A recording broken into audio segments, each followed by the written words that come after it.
Everything was fine in a police station until a little boy arrived shouting, "Please arrest my father."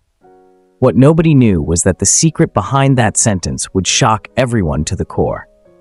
Before we dive into the full story, please kindly subscribe to our channel, like, and leave a comment to share your thoughts and the lesson learned after watching. Also, do not forget to tell us where you are watching from. On a hot Tuesday morning, tranquility settled in the police station in the small town of St. John. The fans rotated slowly, trying to alleviate the heat, while the police officers had their coffee and reviewed some reports. It was a typical quiet morning for the town, but the stillness was broken when the doors of the police station swung wide, and the figure of a little boy with dark hair and frightened eyes stood out as he ran into the police station. His eyes, swollen from crying, searched the room as if looking for something or someone. He was Henry, a 6-year-old boy, small for his age and clearly terrified. Without hesitation, the little boy made his way to the reception desk, his tiny feet tapping against the ceramic floor. His little hands gripped the counter tightly as he tried to get the attention of any adult who could help him. "Please arrest my father." His trembling, desperate voice echoed through the room, attracting everyone's attention. The policemen, initially disconcerted, exchanged looks of bewilderment. Some put down their coffee cups, others put their papers aside. The statement had caused an immediate stir. He looked at the policeman and repeated his voice full of anguish. "Please arrest him. He can't stay free." Officer Mary, a young policewoman with a gentle gaze, came running. The woman, hearing the boy's cries from her office, came to intervene. With a motherly look on her face, she picked Henry up and took him to a nearby bench. Calm down. Come here. Sit down." The officer crouched down to his eye level, trying to convey some comfort. "It's all right now, little one. You're safe here," she said softly, running her hands through his hair, trying to calm him down. Henry had his little heart beating fast. His shoulders were shaking and tears were starting to stream down his face. The policewoman continued talking to him. "What happened?" "Darling, there's no need to cry. You're safe now." "Do you want to tell me what happened?" Her words, although tender, didn't seem to reach the frightened little boy. He clung to Mary's shirt, his eyes still wide and teary. The hall of the police station was now filled with a mixture of confusion and concern. Every policeman was exchanging worried glances and muttering, "What has that boy's father done?" However, it was clear that Henny's words carried an unsustainable weight for someone of his age. Officer Mary, still kneeling next to the boy, tried to ask one more time. "Come on, darling," she said, trying to dry the tears on his face. "Take a deep breath." Sergeant Paul, a big man with gray hair and a neatly trimmed mustache, stood up from his desk. His gaze was firm, but also carried a touch of concern. He walked slowly over to the two of them, trying to understand the situation. "Good morning, young man. What are you doing here all alone? Why did you come here?" The little boy's breathing was heavy, interspersed with sobs that made his anguish evident. Even surrounded by protectors, he seemed to feel vulnerable and frightened. Little by little, more police officers, curious and worried, began to crowd around the boy, forming a semicircle. The sergeant, despite his imposing posture, showed genuine concern and asked, "Come on, buddy, you can tell us what happened." Henry tried to answer, but his words came out garbled and confused. "Hey, he needs to be arrested. He's going to be angry. I want him to go to jail. Please," begged the boy, which increased the sense of fear in everyone present. The police officer and the sergeant, seeing that all the agents were curious and crowding around, worried about scaring the little one, decided to take him to the interrogation room. "Come on, sweetheart," said the woman, lifting him up cautiously. "Let's go inside and have a chat." "Let's go."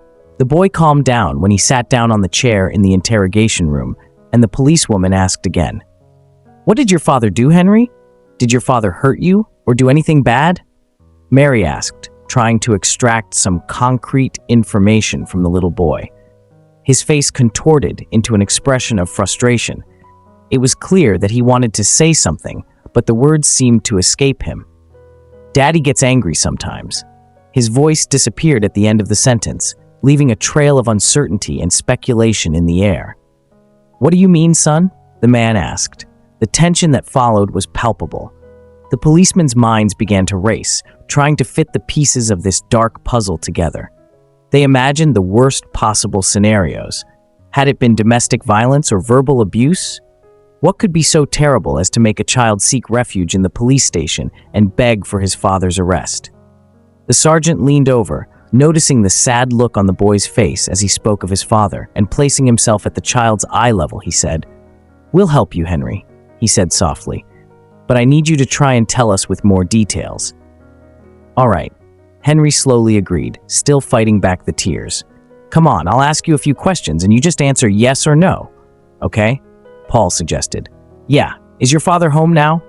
"How did you get out of the house?" the man asked. The boy replied, drying his tears. "Well, Daddy's asleep. I unlocked the door and ran here." The sergeant and the policewoman concentrated on better understanding Henry's confused narrative.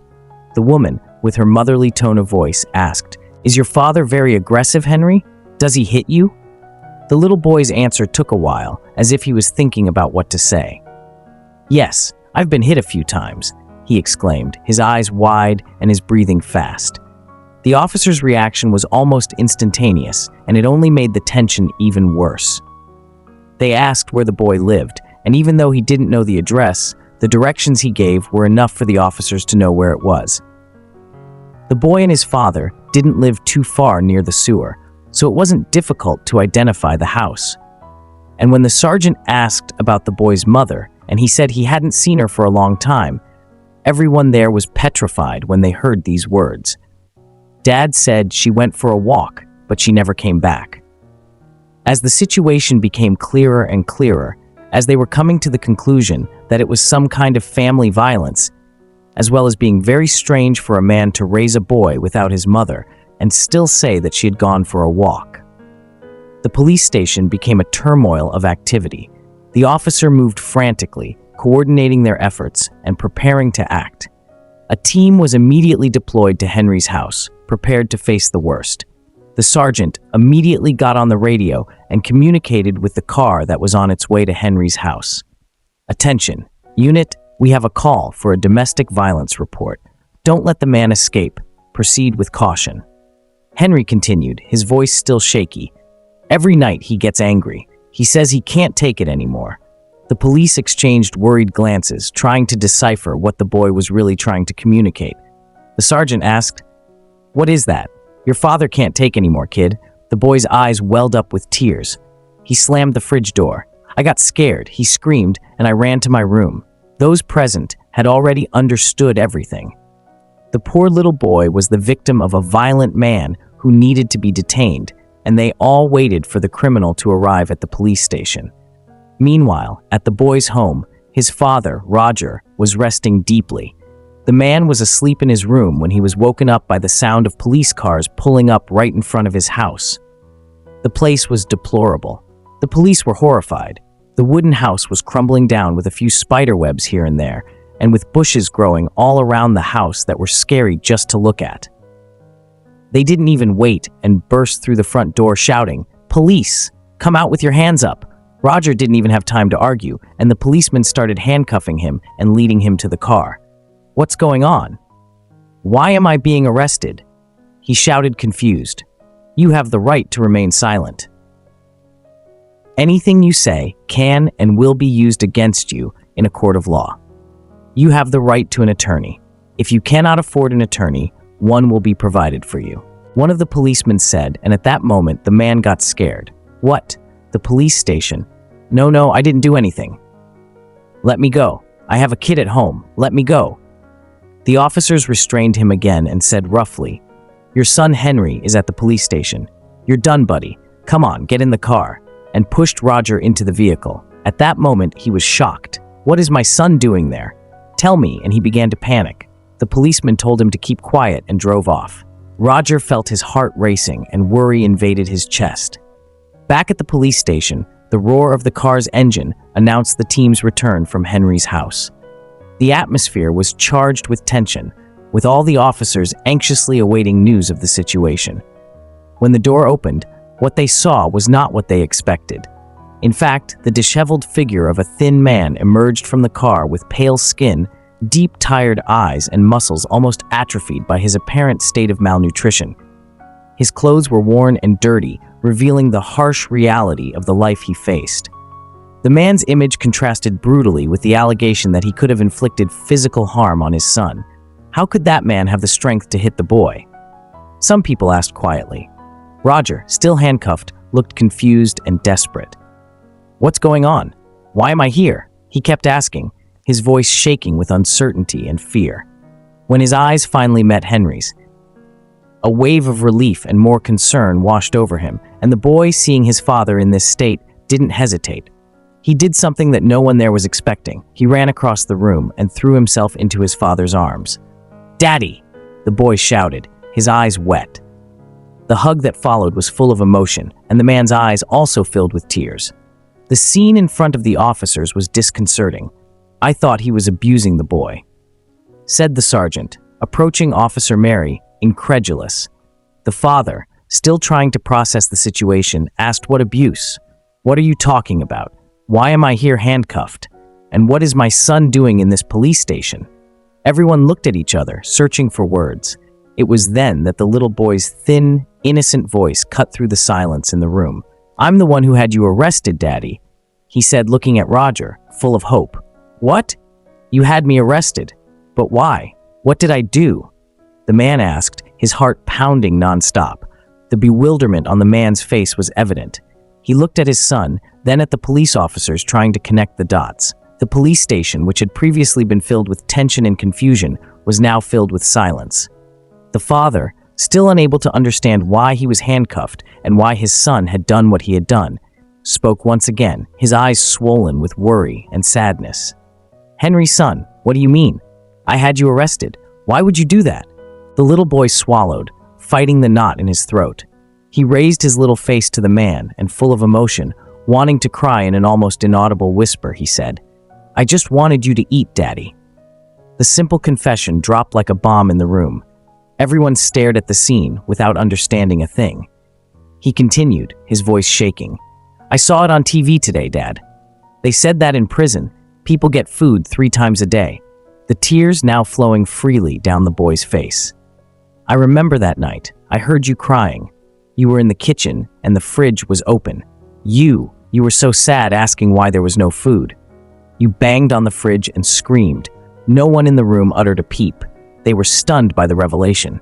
In the face of everything, Roger explained what was going on, clearing everyone's doubts. What the hell happened? It turned out to be a sacrifice by a father who prioritized feeding his son, even though he was starving. It was a testament to his unwavering love for his son. Roger raised the boy alone.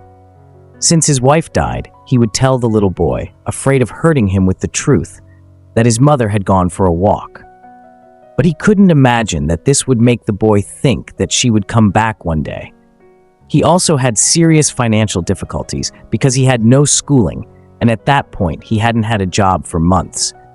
He bought enough food for one and gave it all to his son.